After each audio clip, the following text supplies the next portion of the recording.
السلام عليكم ورحمة الله وبركاته حبايبي. ان شاء الله النهارده هنعمل اكله في الكيس الحراري. البسله طبعا معظمنا او اولادنا ما بيحبوش ياكلوها طبيخ، الاكله دي هيحبوها. والكيس الحراري زي ما قلت لكم بعامله معامله الحله البريستو او حله الضغط، بيسوي الاكل حلو وبيدي طعم حلو. هنعمل رز بسمتي بالبسله والفلفل الالوان والجزر ولحمه سلقاها 3/4 سوا، هحمرها وهحطها بالماده الدهنيه اللي هحمرها فيها وهسقيها بالشوربه، هتطلع اكله ممتازه جدا. يلا بينا نشوف هنعمل ايه. دلوقتي ادي الكيس الحراري بتاعي، هجيب دقيق كبشه كده من الدقيق، وزي ما قلت لكم بنبدره كده كويس كحمايه، وبعد كده الدقيق الزياده يتخلط فيه. بعد كده حبايبي ادي الكيس الحراري، هجيب الرز بتاعي ده نص كيلو رز بسمتي غسلاه، هنزله بسم الله. انتوا عارفين ان الحله البريستو بنحط الاكل كله على بعض بكل المكونات بيطلع الاكل ممتاز ومستوي زي الفل. نفس الحكايه هطبقها في الكيس الحراري. ادي نص كيلو رز بسمتي مغسول، هنزل عليه بصلايه وسط مبشوره كله على كله، وهيطلع في الاخر اكله بمنتهى الطعم وسهله ومش هتكلفك وقت كتير. ودوت فلفل الوان انا محتفظه بيه مخزناه في الفريزر، طلعته ساح شويه كده اهو، اصفر على احمر، يدي لون حلو وقيمه غذائيه عاليه. نفس الحكايه كده. بعد كده هحط برضو دي بسله انا مفرزاها عندي نص كيلو برضو كده، هنزلها. والجزر زي ما عرفتكم انا ما بحبش احطه صريح كده، برضو ده جزر انا بشراه ومخزنه عندي، طلعته برضو فك شويه، هنزل بتاع جزرايه كده كبيره مبشوره على البسله بتاعتي. وبعد كده هروح منزله عليهم عودين قرفه، واحده لومي، كام ورقه غار او ورق لورا، كام عود قرنفل بتاع 5 6، واروح حاطه عليهم معلقه كبيره كاري، دي من مكوناتها الكركم زي ما قلت لكم، تدي طعم حلو. ممكن تحطي بديل ليها كيس من الكبسه، كيس الكبسه البودره الجاهزه.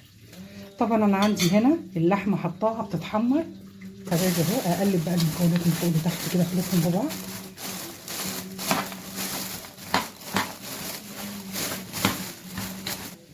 كيلو الا ربع من اللحمه سلقاه عشان استفيد من الشوربه اللي هسقي بيها الخضار ده مع الرز، حمرتها كده مع ماده دهنيه معلقه سمنه كبيره، وبعد كده انزلها على الوش.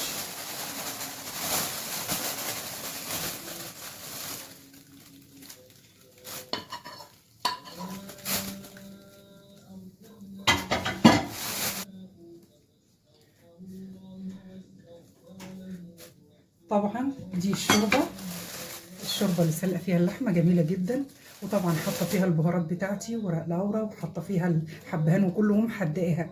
تلاحظوا ان انا ما حطيتش ملح لاني ظابطه حدق الشوربه. هنزلها بقى عليهم. طبعا انت عايزه اقول لك انت هتتحكمي، الشوربه بتحطيها هنا كل كوبايه رز بتحطي قدامها ضعفها 2 شوربه او 2 ميه مغليه. طيب دلوقتي انا حاطه نص كيلو، حوالي 2.5 كوبايات كبار، يعني 5 كوبايات من الشوربه. هنا الخضار ده هينزل ميته، فانا هنا مش هحط 5 كوبايات، هحط 4. بسم الله، اروح منزله الشوربه كده عليهم.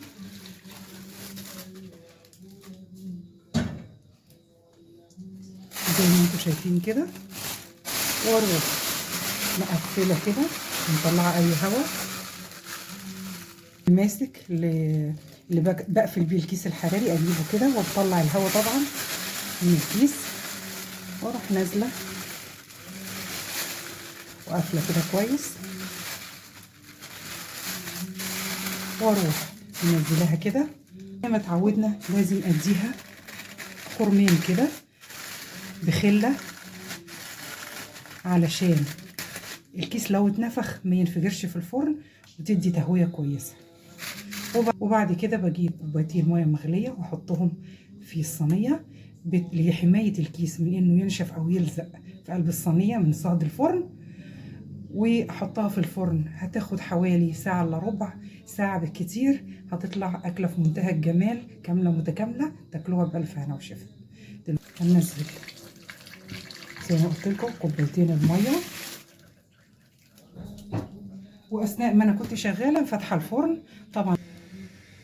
يلا بينا ندخلها الفرن ولما تخلص نشوفها مع بعض. ودلوقتي حبايبي بعد ما طلعت من الفرن يا دوبك فتحها ساعه الا ربع، هنبتدي بقى ننقلها من المكان ده للمكان ايه، للصينيه اللي هقدمها فيها. ودلوقتي حبايبي انا فتحتها اهو معاكم.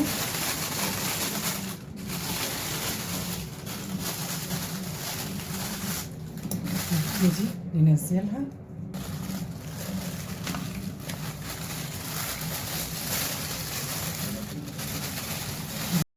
شوفوا حبايبي الاكل مستوي جميل، والرز طالع مفلفل ازاي وحلو، واللحمه دايبه بتتقطع كده بتتفتفت اهي، لان كنت حاطاها 3/4 سوا.